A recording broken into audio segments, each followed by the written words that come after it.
في أكثر سؤال عم بنسأل عنه هاي الفترة، صرت قبل شوي بدكم الكل سألني عن جد عن جد، الكل عم يسأل عن العرس، واليوم رح ايش كان لكم القصة كلياتها، بس بحس لازم ثبت الموبايل لأنه القصة طويلة، يعني بحس إيدي رح تنكسر. خليني أعمل ستاند وأحكيكم.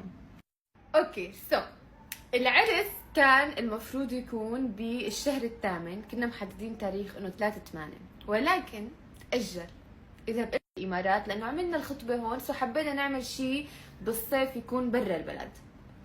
المهم البلان كانت انه نعمل العرس بلبنان. السبب تضحكوا علي اقسم بالله يا سيدي. البلان كانت انه رح نعمل عرسنا ديستنيشن ويدنج، انه ما رح نعمله والبلاننج اللي كنا عاملينه بلبنان، يعني شيء كل ما بتذكره بيحترق قلبي عليه، بس معلش مو قصتي. فكانت الخطة انه نعمله بلبنان العرس وكله تمام.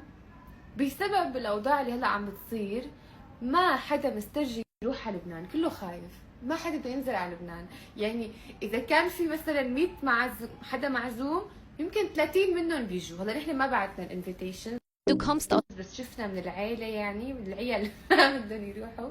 they're like no thank you we're not coming، بس مبروك. ف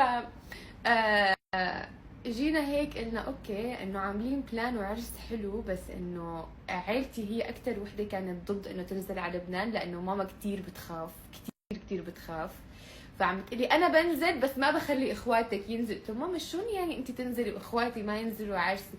انا بخاطر. قلت ماما ما فيك خطر، ايش كان انا نزلت على لبنان، انا مشان البلانينج كنت بلبنان، نزلت 4 ايام على لبنان مشان البلانينج، ما صورت لانه مشان نشوف شو الوضع. المهم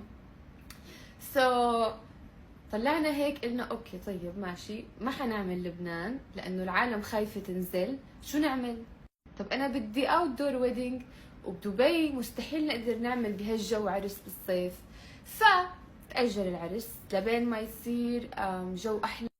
المفروض لكم هي المشكله إلها 1000 قصه. القصه كان عرسي انا ديستنيشن ويدنج بالصيف، وعرس شيرو فينا انا وشيرو بدون عرس.